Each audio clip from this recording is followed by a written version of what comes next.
Hello, everyone. Hello, everyone, and welcome. Welcome to our online panel discussion on a new world order. What does the Global South want? I'm Shada Islam, an independent analyst and commentator based in Brussels. It's my pleasure to moderate this conversation. Today's webinar is the third in a series organized in 2022 by the group of the European Socialists and Democrats in the European Parliament as part of the Global Progressive Forum. The Forum is an initiative launched in 2003 to connect progressive leaders, academics, and activists worldwide. In April this year, the focus was on the New World Order. What do Russia and China want? Today, it's about looking at the perspective of the Global South. It's often said that Russia's war in Ukraine has accelerated the emergence of a new world order, a multipolar world, which is more complex and more complicated than the one we have lived in for the last 7 decades. In yesterday's simpler world, there was one superpower, the United States, which set and dominated the global agenda. Today, there is no one leader. Other actors, including the European Union, China, India, Russia, South Africa, Indonesia, and Brazil, to name just a few countries, are very much part of the global conversation. In other words, the world, our world, has changed. Joining us to explore these questions are the following panelists. Dr. Philani Mthembu, he's the Executive Director at the Institute for Global Dialogue in South Africa. Prior to joining the Institute for Global Dialogue, Philani Mthembu conducted research in Germany and in China on the rising power of emerging countries as sources of development cooperation in Africa. We also have Mr. Andreas Scheider. He's a European Member of Parliament, Chair of the Global Progressive Forum, and among other things is also a member of the European Parliament's Committee on Foreign Affairs. We also have with us Ms. Kathleen Van Brent, a member of European Parliament from Belgium, recently elected chair of the Parliament's Special Committee on COVID-19, and she has a long interest and worked on international trade and development. Mr. Manish Tiwari is a member of Parliament from India and spokesman of the Indian National Congress. He was the Information Minister for Broadcasting and Information from 2012 to 2014. And Dr. Monica Hertz is Associate Professor and Vice Dean of the Social Sciences Center of the Pontifical Catholic University of Rio de Janeiro. Dr. Hertz has extensively researched and published on the themes of Latin American security, regional and international governance. So, a stellar panel to discuss a very important topic. A few housekeeping rules. If you're watching this on Facebook or on Twitter and want to join in the conversation, please just drop your comments or questions below, and I will try and get the panelists to answer them. Before we kick off the conversation, let me give the floor very briefly to Mr. Andreas Scheider to say a few words. Dr. Scheider, the floor is yours. Yeah, thank you, and good afternoon to everybody, and thank for our panelists. Thank you for joining us. Let me maybe also those which are watching through the social media channel explain also a little bit what the Global Progressive Forum is about. It is, let's say, an idea of the Socialists and Democrats in the European Parliament, but it's broader than only European Parliament. It is the Global Progressive Forum, so it is the idea to unite progressive thinking all over the world, not only for Europe, but also from the other continents, and also not only from politics, also scientists, NGOs, and other activists are involved, like also the trade unions, foundations, and other ones. And as you mentioned also, we started this year a series of discussions about the webinars on democracy. The New World Order was one issue. The democracy versus autocracy was another one. Today we discussed the New World Order. What does the Global South want? And I also want to invite those which think it is an important issue to follow us also in the middle of July, which is the 12th of July, on the New World Order, Peace, Security, and Arms Race. And yes, you also can see we will also follow up with Bosnia and democracy, time to choose at 7th of December. And where is China going to and taking us to in October? And in November, 10 years after the Arab Spring, we are focusing also on this issue. I especially want to thank all those which made these activities possible, and I'm looking forward for a very interesting debate because, as I myself and also Kathleen, we are sitting in the European Parliament, but we do not want to be isolated, let's say, in the European ivory tower. I think it is important to get a global view on how we can shape the world and its future. Thank you very much, Dr. Schreider. So, chair of the Global Progressive Forum there, telling us about the history of the forum and the upcoming events. All of them seem very interesting. Now, let's have a look at a short video which tries to explain the Global South in a few rather interesting maps. Let's watch together. Global South commonly refers to Latin America, Africa, and Asia, as opposed to the most developed democracies from North America, Europe, Japan, and Oceania. The Global South represents 84% of the world's population versus the 16% represented by the Global North. The Global South population is also younger.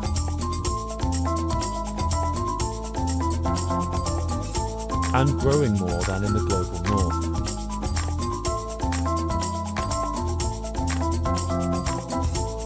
The Global South is per capita poorer than the Global North. Although China, India, Indonesia, Brazil are among the 10 largest economies in the world.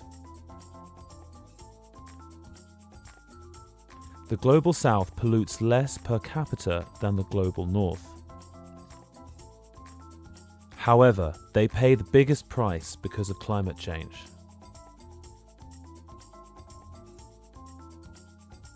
With very few exceptions, democracy in the Global South is weaker than in the Global North. And none of the biggest Global South countries backed the suspension of Russia from the UN Human Rights Council.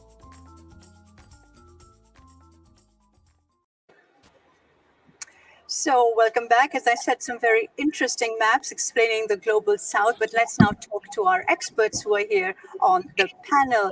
So, I'm going to kick off with a very, very basic question, really.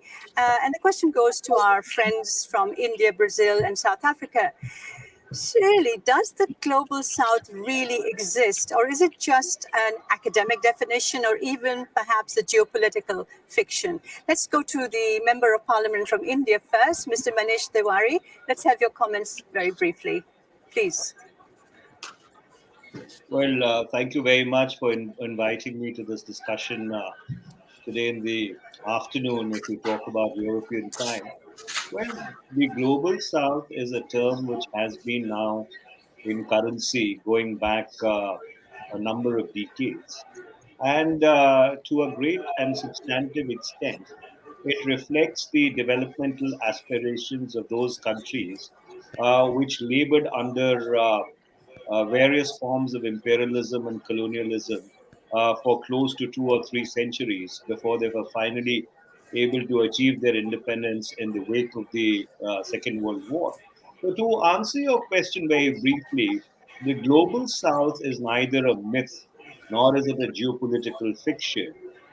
It actually is uh, a conglomeration of countries across the globe who unfortunately have suffered deprivations over a period of time and therefore are now trying to realize and actualize their developmental aspirations.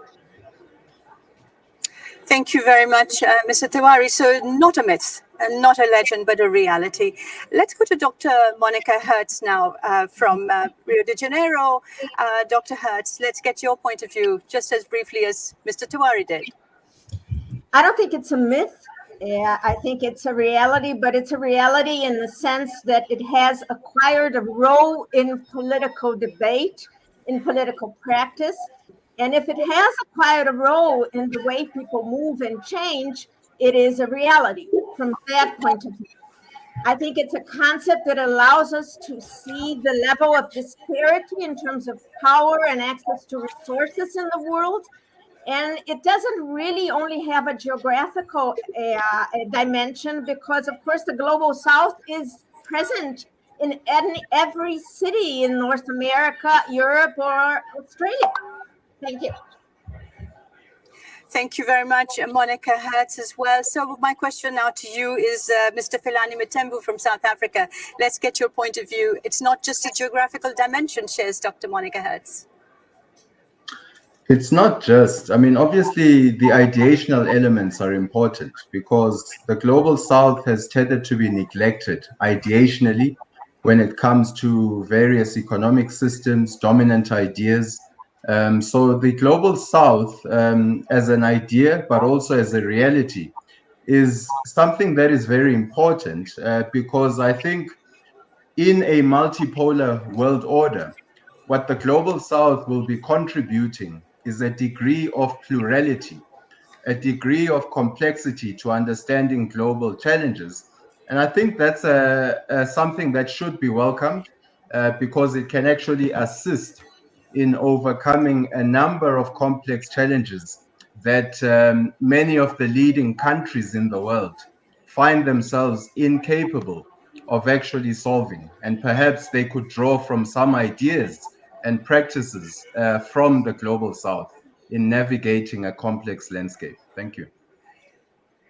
Thank you very much, Philani, as well. I'm going to go back to the three of you to get a little bit more of let's do a deep dive into what this actually means. So Global South, all three of you have said, really does exist. It's not a myth, it's a reality. And Manish Tiwari talked about colonialism and imperialism as also part of the, let's say, the characteristics, people coming out of that period. So my question to you would be, and I'm sure our listeners and our viewers are interested as well, is what is the Global South's agenda?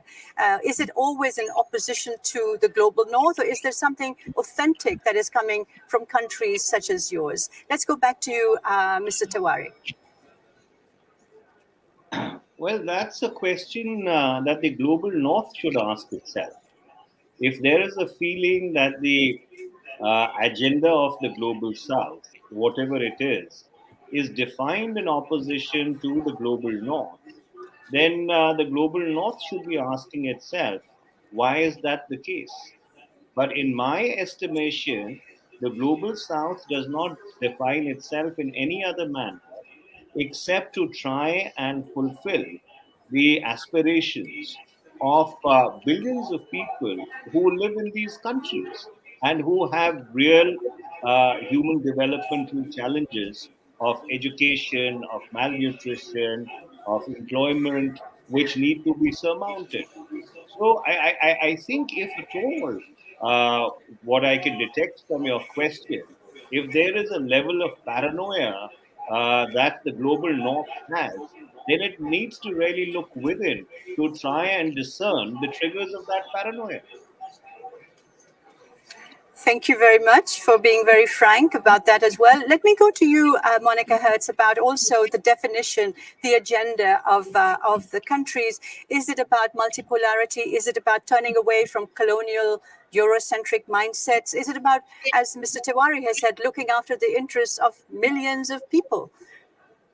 Well, it's a bit of every aspect that you mentioned, of course.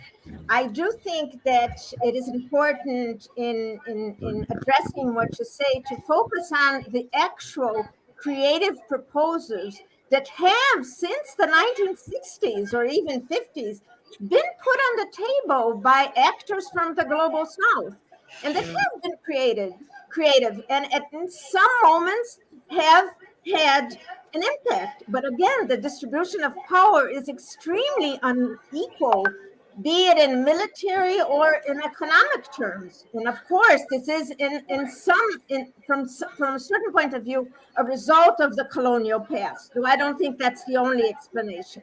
But the fact is that we could look at the history of the multilateral system, of the international system, from the mid-50s onwards, and see a number of extremely interesting and creative proposals put on the table. I can give you the examples that Brazil, at a different moment in its foreign policy, was able to do in terms of putting on the table ideas like it's not the the responsibility to protect, but it's the responsibility while protecting. It's the whole idea of a new economic order that was put on the table back in the 60s and 70s. I think that in terms of arms control and disarmament, there are so many different aspects that countries in the global south and actors from the global south have put on the table. So there is an enormous amount of creativity, but it is very difficult to channel these ideas in a concept of profound asymmetric power distribution. Thank you. So Monica Hertz saying, Filani, coming to you, Monica Hertz saying that, there have been creative proposals, but they haven't really perhaps made an impact because the relationship is asymmetrical between the South and the North. In your view, Filani Matembi, what are the main cleavages that you see at the moment? So just a minor correction, Pilani rather than Filani. But I think the key things that we are seeing in terms of this asymmetry of power is that how does the global North view power and how does the global South actually view it? If we are coming from an asymmetrical reality, and if the responsibility of the leadership within the global South is to provide more services, to build more resilient systems and economic systems and political systems for their people, if that is seen in a zero-sum game by the global North, then that leads to a difficult system in terms of cooperation. So I think this is something that is important in terms of interpreting how power is actually viewed. The reality is that countries in the global South have growing demands. In Africa, the population will double itself by 2050. If in order to provide for that population, we need to create regional value systems. But if countries in the North see that in a zero-sum way as taking away from existing global value chains, then that is quite problematic, because essentially what countries are trying to do is to create more resilient systems. At times, these are being opposed, and we are seeing this in the World Trade Organization. We've seen it in the World Bank. We've seen it in discussions in the IMF. So I think these are the important discussions, not only for now, but that are going to shape the emerging global order as we move forward. Thank you very much, Tilani, as well. So let me go to our members of European Parliament who've been listening to our three panelists from India, Brazil, and South Africa. And let me go to you first, Ms. Kathleen Van Bremt. We've heard that there's a paranoia in the global North, that some of the creative proposals have been neglected. And there's also talk about, we're running a zero-sum game, and the ideas and interests of the global South are not really being taken into account. So Kathleen Van Bremt, let's get a first reaction from you, and then I'll go to Mr. Shida, please. Thank you very much, and I'm happy to see you all.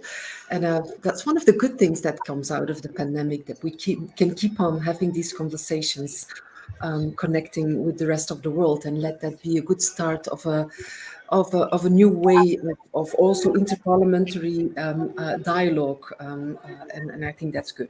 Given that, I listened very carefully to the three colleagues, and I have to say I do not disagree.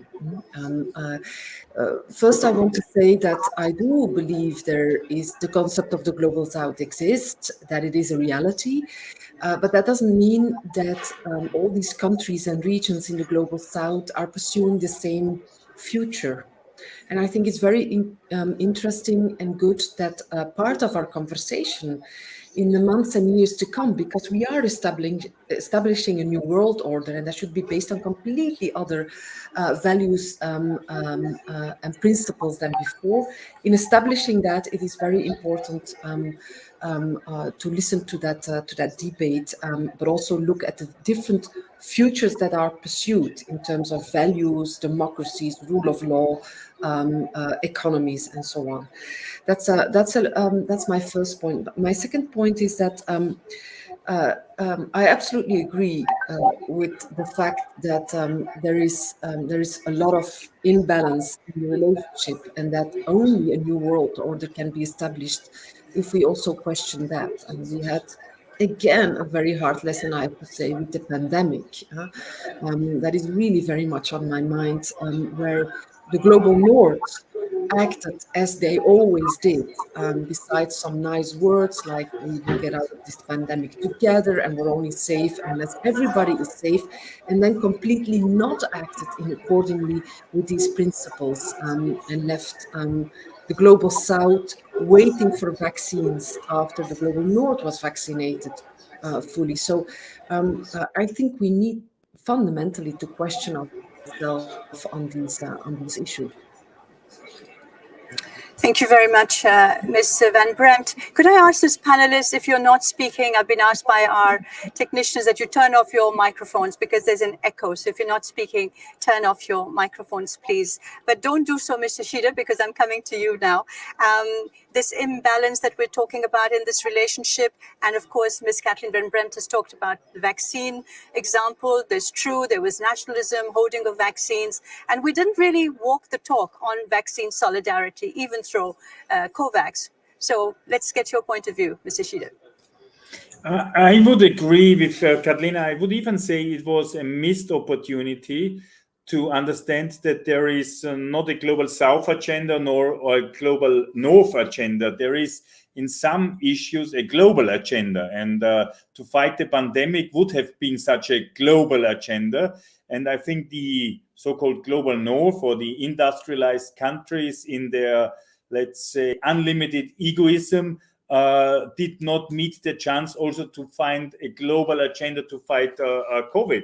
And I think this is a very sad moment, but also a missed opportunity, because could have been a good lesson also learned on more global cooperation, real global cooperation, also in other fields for the future. So having said that, in my opinion, we need a global agenda on some issues. Climate change, for example, is one. Trade relations would be another one. And of course, then we have to ask ourselves if our so-called global institutions are really global institutions, if they are only reflecting the reality of existing global powers. And probably if we want to have a global agenda, we also need real global institutions. Means that the so-called global south and the representatives from the southern hemisphere are also equally involved. So I think this is important. But the last point is, as we speak about the new global order, I think it is also important to make clear an order is always better than a disorder or chaos. But an order must be also fair. Otherwise, it's not an order. An order must be respected and accepted by everybody. And this will be only happen if it's fair. And therefore, I think we have a lot of things to do and to discuss today. Thank you very much, Mr. Shida. Let me come back to you and to Kathleen Van Bremt, because you did already mention vaccine solidarity, lack of vaccine solidarity, and now we're looking face on to problems of famine and hunger, rising food prices across the world. And my concern is, and I think many people are worried, that the lack of, let's say, international cooperation that we saw initially on vaccines could perhaps resurface when we're looking at how to fight food shortages and to bring food to millions of people across the world who either face high prices or shortages of food. So let me turn to you, Ms. Van Bremt, to see whether we can actually change the way we are approaching these issues on a global level.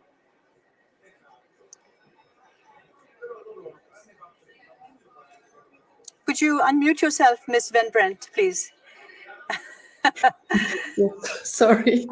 No So worries. what I want to say, there's two issues in my answer. First is the fact that we are now faced with a heavy impact of the war or the aggression of Russia towards Ukraine and the war that is fought there is because the food system as it stood before the war and during the pandemic and before the pandemic was already based on inequalities and injustice. And that's the reason why if there's an impact, we have impact in Europe, but the impact in Europe is not comparable to the huge impact that is envisaged in countries like Egypt and many other countries in Africa and the rest of the world. So it's, again, it will not be enough to solve this problem now, although we have to do that. We need to fundamentally look to other value change, and especially our trade and our trading system has a huge problem when it comes to food security and food justice. At the same time, today, I think we need to do whatever it takes to get, for instance, the stockage that is available in Ukraine as rapid as possible at a decent price at the countries that are suffering most at the moment. And that is really appalling to see that there is more energy being put in the war in words, who's responsible for what. I think we should find a diplomatic way where Russia, Ukraine, Europe, and the rest of the world can cooperate to solve this food crisis. Thank you very much. Need for urgent talks among countries to try and solve the problems that have been created by Russia's aggression in Ukraine. Thilani, I was wondering whether you would have some viewpoint coming from Africa, because some of your leaders, African leaders, have been very vocal about the dangers of food shortages across the continent. What's the latest that you are hearing, and what are your concerns? Well, I mean, we just have to look that there are regions that have been pretty much in drought for a period of over a decade. And there's also regions where we see drought occurring every 4 or 5 years. So I think what we need to look at beyond this particular crisis is exactly what was said by a previous speaker, that were our food systems well suited for the type of world that we live in and the type of world that we are moving into? In Africa, we have about the majority, I mean, over 80% of the food is from sort of smallholder farmers. You don't have these large sort of agribusiness setups. Now, you also find regions that are primarily growing foods that are perhaps not necessarily well suited for their conditions, foods that are not very drought resistant, yet cater to a particular international market, for instance, maize, whereas we know that we've got other resilient crops such as sorghum. So we need to look at sustainable and practical solutions to this, and how the international community can support the building of sustainable regional value chains, even when it comes to food on the continent. That is how you sort out a particular issue in a sustainable manner, rather than us only reacting to what we are seeing taking place in Ukraine. I think we need to look at more longer term solutions. Africa's population will double by 2050. How are we going to feed that population? We need to have our own sort of green revolution. And this is what will contribute to solving challenges such as food insecurity, especially from an African perspective. And I think here the Global South can play a huge role in contributing to that. You've got increasing multilateral sort of banks from the Global South that are funding infrastructure projects, that are funding agricultural projects, contributing to existing sources of finance. And I think here the Global North can also play a role in actually supporting those resilient systems, developing within Africa, but also in other regions of the South. Manish Tiwari, this idea that the global South can work together on this very immense risk and danger of famine and hunger across the world. India did say initially, your Prime Minister, Mr. Modi, did say initially that wheat available in India would be sent to other countries, but then there were restrictions that were imposed. Of course, India is not the only country. Many other nations have done the same thing. So is there this sense of solidarity among members of the global South at the moment? Well, allow me to first react to what Andreas had said about cooperation among countries in order to combat the menace of COVID-19. And I say this with utmost regret that if COVID-19 or the response to COVID-19 ever underscores anything, it's the complete and abject failure of the institutions of global governance.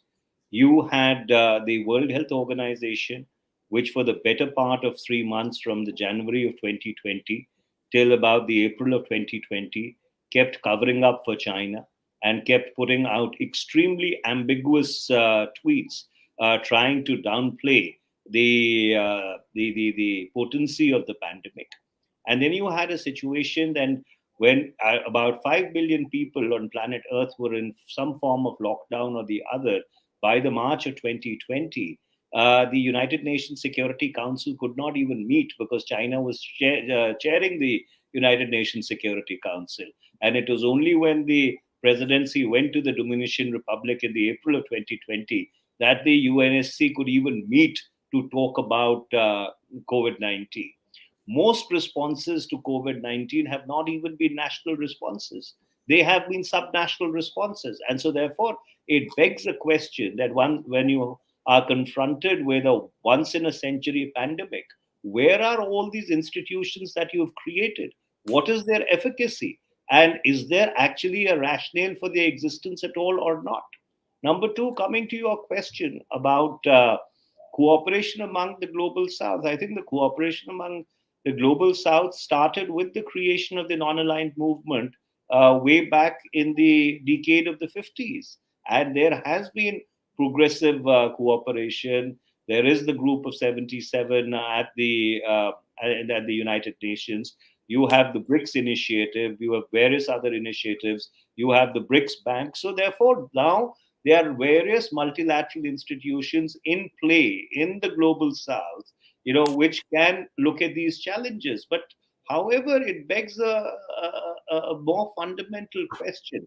And I take my friends from South Africa's point on the need to build resilience in Africa, needing to have its own green revolution. But however, the moot point is that today, if there is food scarcity or food shortage, it's primarily because European diplomacy has failed. And therefore, one of the biggest grain producers is today the subject of an aggression, which unfortunately all the security architecture that Europe has created and all the pan-European institutions they have created, they've just not been able to find a way to deal with it. I'm sorry if that sounds harsh, but that's the truth.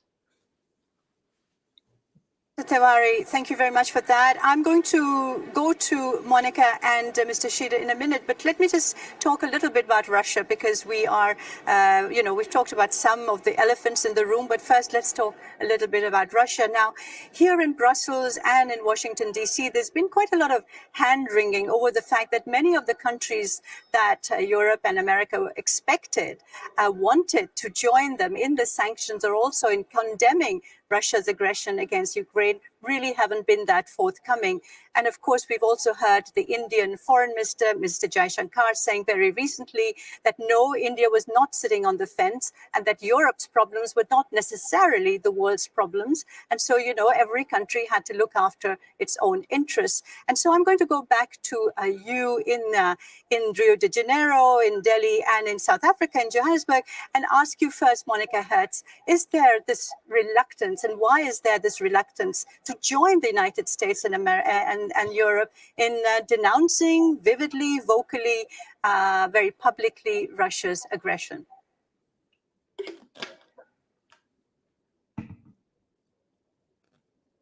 It's a result. Monica, Yeah. Okay. It's a result of several processes. Let me just call rapidly your attention to some. China primarily, but also Russia, at least in our region, have been making huge investments in diplomacy in the global south. And this puts these countries and their governing elites in a different position regarding Europe and the US. So the possibility of having a position that is closer to China's at least, but in some cases closer to Russians than to Western Europe and the US. So this is a result of a long process of investment by China, but also by Russia. And of course, this comes together, meets the sense of exclusion, the sense of injustice that has for such a long time existed in the global south. Second, the way the reaction to the invasion by Russia of Ukraine was framed, particularly by the American government, I think was a mistake and led to a narrower coalition than could have been brought about, because the focus should have been, in my view, on the invasion itself and the disrespect for the borders of a country, and the idea that you can change borders using violence. And that is an international norm that, though not completely respected, had very strong roots. Instead of focusing on this aspect of the invasion, the Biden administration chose to frame it not only as an invasion and disrespect for borders, but as a fight between autocracies and democracies. And though I have no doubt that Russia is an autocracy, and that Ukraine was moving in the direction of being more democratic and building its own democracy, the fact is that this kind of framing is not helpful at this point in time in terms of building a broad coalition against the invasion. And then you have to look at each of the cases in the global south. In my country in particular, we have a far-right government that couldn't care less about democracy, and that couldn't care less about the international community. Finally, I would like to point out that this is an expression of a much broader problem, which is the disequilibrium between the level of interdependence that we are living in, and all of my colleagues have talked about it, and the institutions that we were able to build. So that is an aspect that we really have to look at. Thank you.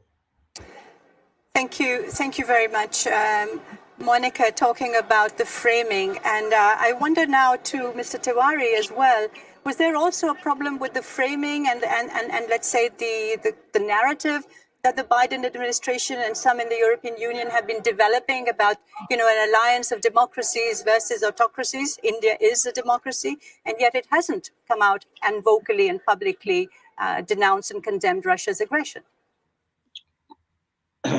Well, first of all, what happened or what's happening in Ukraine is a horrendous tragedy.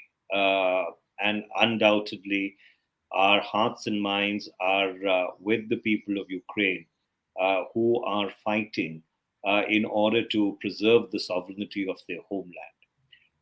Having said that, it is incorrect to say that the Russian aggression or the Russian transgression wasn't condemned by India. In fact, I personally led the debate on Ukraine in the Indian Parliament. And if you were to go to my speech or the speech of many of my other colleagues, not essentially from the Treasury benches, you would find that there was unequivocal condemnation of what Russia had done. Having said that, you see, there are events or there are trends which people are watching very, very closely. When the Soviet Union disappeared in the December of 1991, Ukraine had the third largest nuclear arsenal in the world. It gave up that nuclear arsenal for amorphous security guarantees by Russia, the United States, and the United Kingdom, what is called the Budapest Memorandum.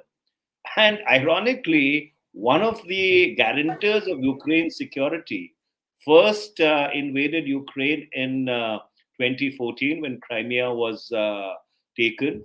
Where were the guarantors then? Why didn't they do anything to save Ukraine? Where were the Europeans then when Crimea was taken over in the most undemocratic manner? After that, when the 2022 February invasion takes place, where are the guarantors again? I mean, Europe is prepared, the Americans are prepared to fight the Russians to the last Ukrainian. But where did all those guarantees evaporate, which were supposed to come into play if Ukraine's sovereignty would have been transgressed? And then we also watch what is happening closer home. After spending $2.8 trillion and building a nascent society, a nascently democratic society in Afghanistan, you suddenly throw it under the bus and hand it back to the same Taliban who you had incarcerated in Guantanamo Bay for the better part of a decade. And, when people talk about human rights, it's a little rich. What about the human rights of those little Afghan children, who are blown up while attending a marriage by a Hellfire missile fired from a Predator drone? So I think there is a need to get real in this conversation. And though I do not subscribe to Minister Jaishankar's statement that Europe's problems are not the problems of the world because we are interconnected. However, I would like to underscore the fact that and end with that. Where was Europe when India's sovereignty was transgressed by China? We didn't hear the Europeans speak up. Isn't India a democratic country? So therefore, there cannot be different strokes for different folks. I think the Europeans need to understand that. Thank you very much. I'm going to go to the Europeans in a minute and also to Thilani. But first, you've mentioned China, and China's been mentioned. It's what I would say a very big second elephant in the room. So let's just see a clip of Chinese President Xi Jinping talking about enhancing cooperation with the BRICS countries. Just let's watch it for a second. 加强新兴市场国家和发展中国家团结合作，比以往任何时候都更为重要。5国要同更多新兴市场国家和发展中国家开展对话交流，让合作的蛋糕越做越大，让进步的力量越聚越强。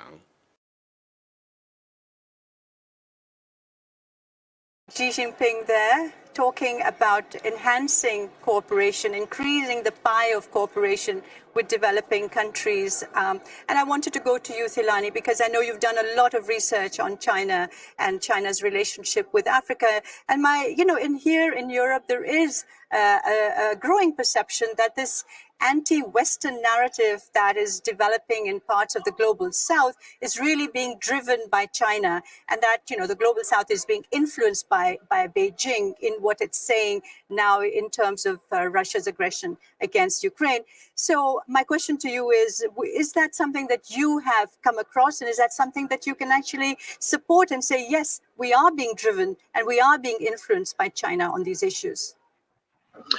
No, I think that denies the agency of a vast group of countries and regions of the world to assume that the positions that are being taken are because they are being influenced by China.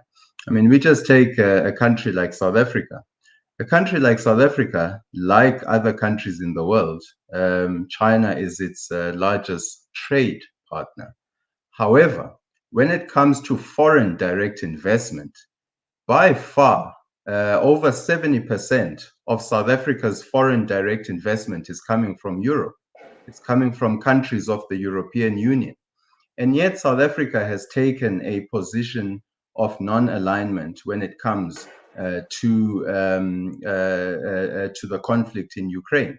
Now, if South Africa were driven purely by economic considerations based on the depth of economic relations, they would have without a doubt voted with the likes of the EU and with the likes of the US.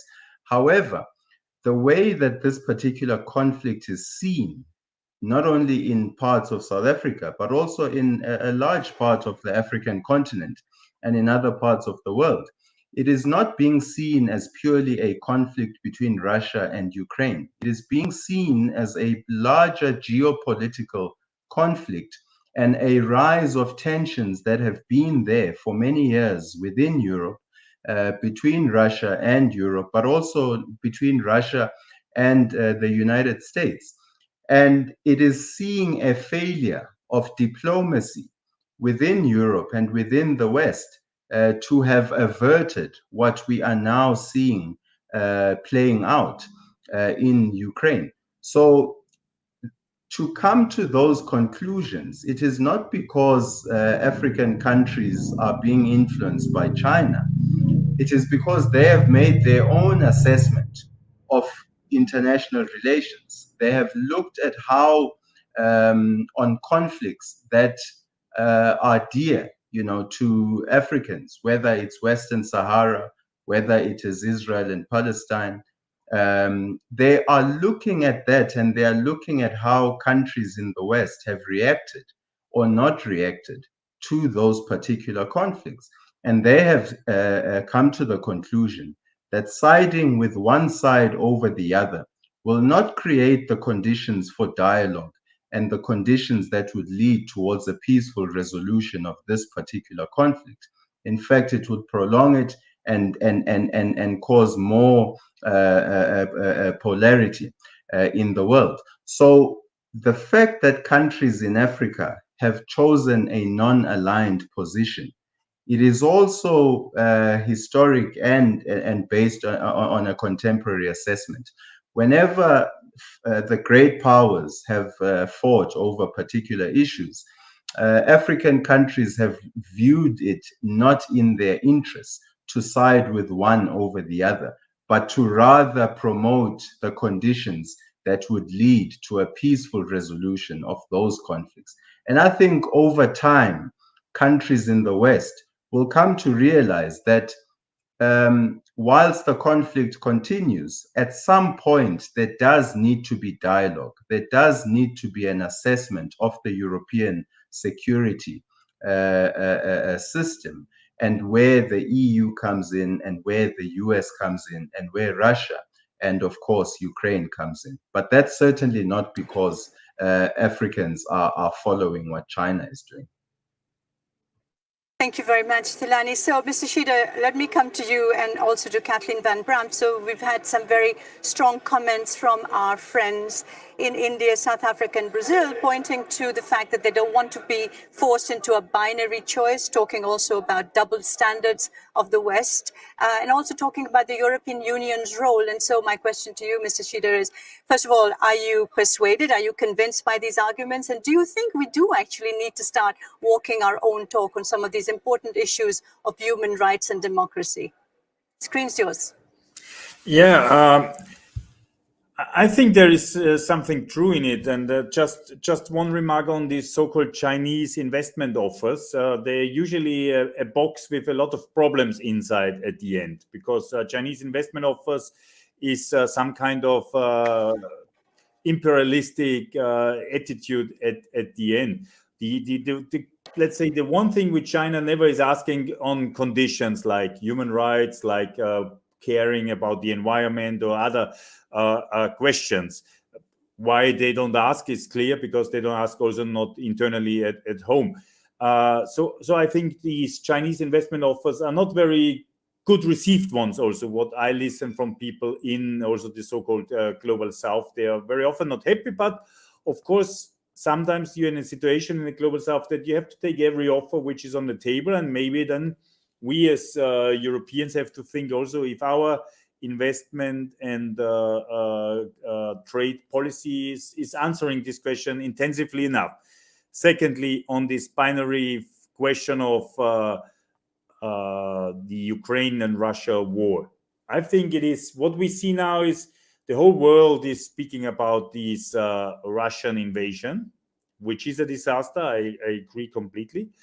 But of course, some nations and some people say we missed a little bit the speaking about the civil war in Syria, which caused huge damages also on civil population and the Kurdish population. We missed speaking out loudly on the war in Yemen. We missed loudly the question of Afghanistan, which was recently mentioned. Also the Western Sahara conflict, which is going on since decades.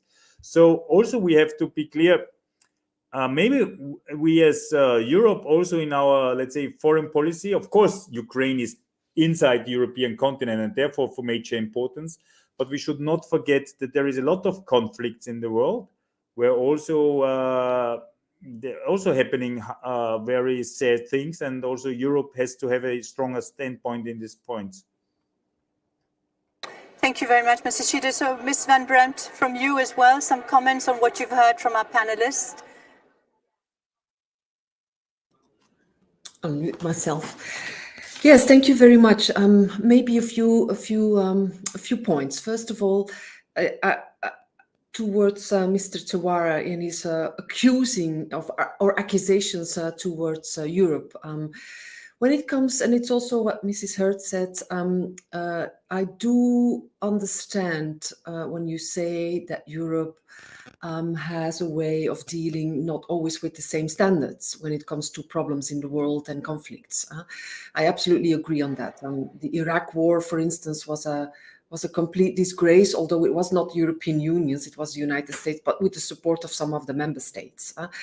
So I do understand that. Having said that, I do believe in international organizations. I have my criticism to the World Health Organization and the World Trade Organization, absolutely. But it's better to have them and to try and find and look for multilateral solutions than not having them. At the end, even in this war, we will have to sit around the table, find diplomatic solutions, and we need multilateral organizations for doing so. When it comes to Ukraine, I have to say I'm a little bit surprised of what Mr. Tawari said. I think Europe is taking all sorts of measures, especially at the economic sides, the sanctions. We are getting rid of the fossil fuels coming from Russia. I know it goes in stages, but it's hurting our economy and it's hurting our people. But what I do not want, and I will never defend here in the Parliament, is that we engage ourselves in the war. That will be the start of a world war. I'm quite certain of that. Only just today, Russia again threatened to use nuclear weapons when Europe would step in this conflict more than we are doing right at the moment. That would be completely irresponsible.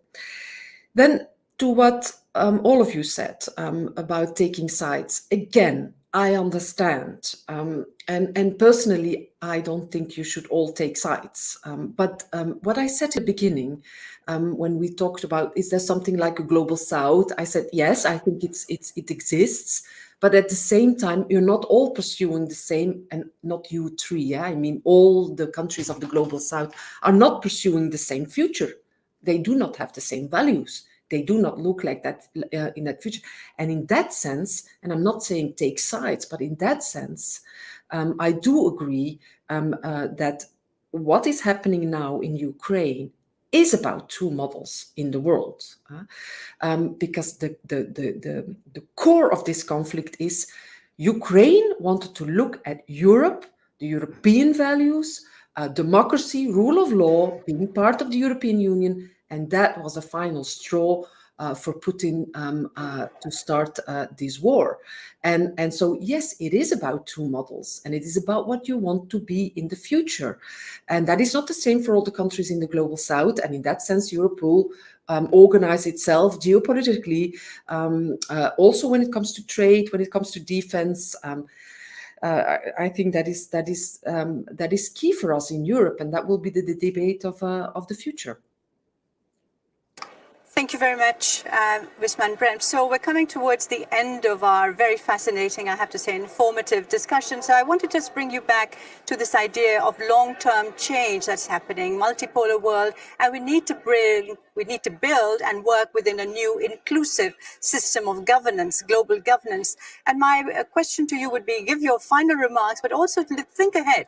How can we create this new more inclusive, more, let's say, equal global order where every country with agency has a word to say, has a voice, and where we can actually work together on issues like poverty, sustainable development, climate change, hunger, and of course, pandemics. So let me turn to you first, Monica Hertz.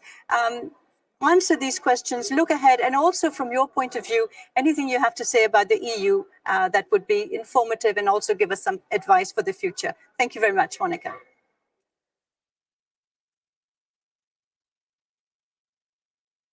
Please unmute yourself.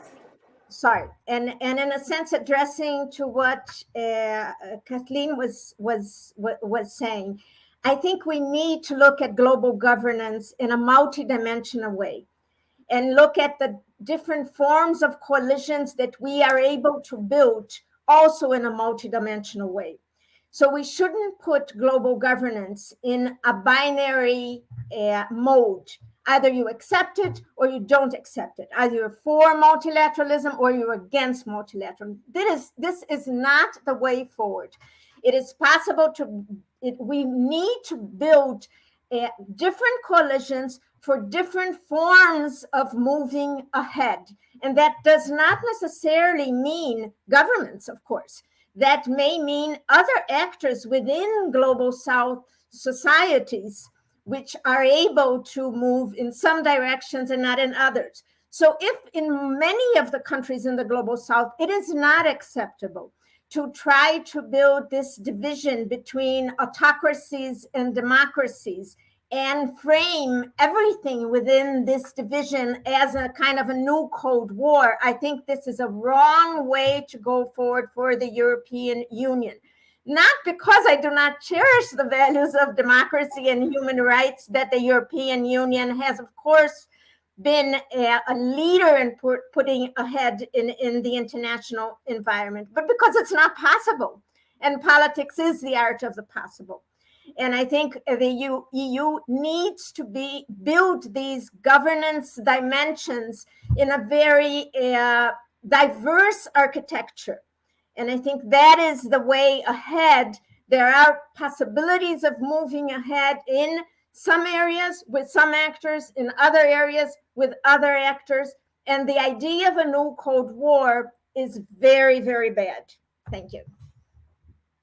Thank you very much, Monica. So, Mr. Tewari, Monica Hertz, they're talking in what I think is a mix and match world where countries choose their friends and allies, if you like, on the basis of their interests, of issues that need to be discussed. Climate change, for instance, requires everyone's participation. So does fighting hunger. Let's get your point of view, Mr. Tewari. With great respect, it's my estimation that the era of multipolarity, which actually commenced with the great economic meltdown in 2008, is actually seeming to be ending.